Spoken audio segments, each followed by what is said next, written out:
Hello guys and welcome to Kerbal Space Program sort of help video thing because somebody has sent me a question on YouTube and I haven't read it for as you can see on the date just there, I haven't replied to him for ages because as you can see YouTube didn't display the inbox for me for some reason in the list of things for me to pick on YouTube, so I couldn't check my messages for some reason, so that was a pain in the ass, stupid Google.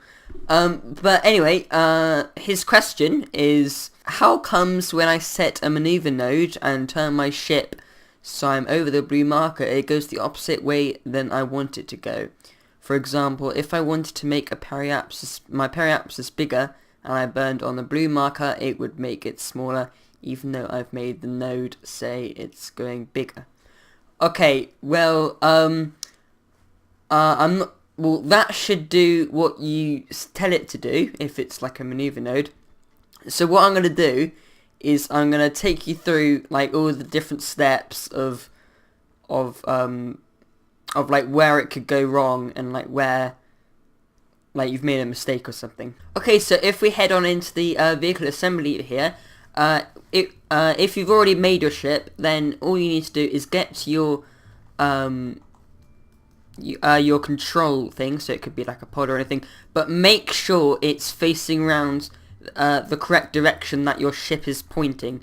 So say I mean, this is probably quite obvious, but it's just to double check that I haven't accidentally flipped it upside down. So on the side there'll be some writing on these sides, and this is the kind of direction it should be, so that up is forward, and that's that when you set your maneuver node, you have to point towards the blue marker that way, or otherwise it will go behind it and be all weird.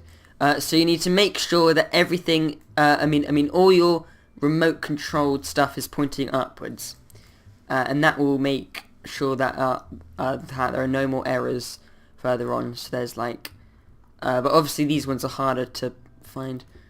You have to kind of look really closely at the writing and make sure it's the right way up. Okay guys, and in orbit here, if you want to set a maneuver node, because obviously that's kind of the point of this video, obviously you probably know, you click on the line, add maneuver node, and the two green blobs here, it's very important that you get them the right way around. So the one with the little X in the middle, in the triangle kind of formation kind of thing, that is go backwards, so that's retrograde, and the prograde one, which is in the forward direction, is this little circle with the three things coming out it's the green one that doesn't have the cross in the middle, is how I'm gonna say it. And when you click on that, a little blue thing may appear on your nav ball just here, but don't worry about that just for now. And then you simply put on the prograde one to go forwards, or prograde, and the retrograde one to go backwards. Decrease your periapsis, as you said in your apoapsis. Sorry. Actually, you did say in your how comes this? If I wanted to make my periapsis bigger and I burned on the blue marker. Right, okay, well the periapsis is the low point. I'm assuming. Okay, well that's the apoapsis. If you simply want the apoapsis to go up and down, then you just pull the prograde marker up and down, and then quite simply, hang on, let's just decrease this a bit. So say you wanted that orbit, then you simply time warp around to your destination, and then as you approach your destination, you'll see just down here, at the bottom of the screen, it says, and I don't know if my mouse is showing, hopefully it is, okay, but node equals t minus 18 seconds, so we're going to burn in a few seconds, so we're just going to find the blue marker, and if you have SCS, that's fantastic, but line it up and then just simply burn, and then it should increase your apoapsis until you get to there. Now if you want to increase your periaps, which is what you said in your message to me, then you simply go to your apoapsis and do exactly the same thing, really.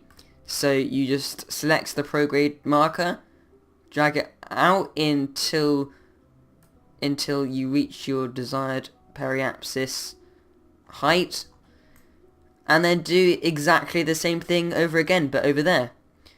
But yeah, that's pretty much it. If I didn't answer your question, then it's probably either a bug or I'm just incredibly bad at explaining things and I should be ashamed of myself. So yeah, if anybody else has any questions, then just message me or leave a comment or whatever, and I'll be happy to answer your questions. And I hope that I did answer your question.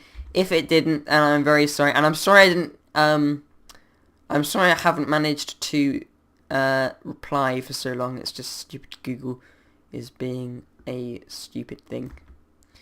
But anyway guys, thank you so much for watching, and I will see you next time. Bye bye.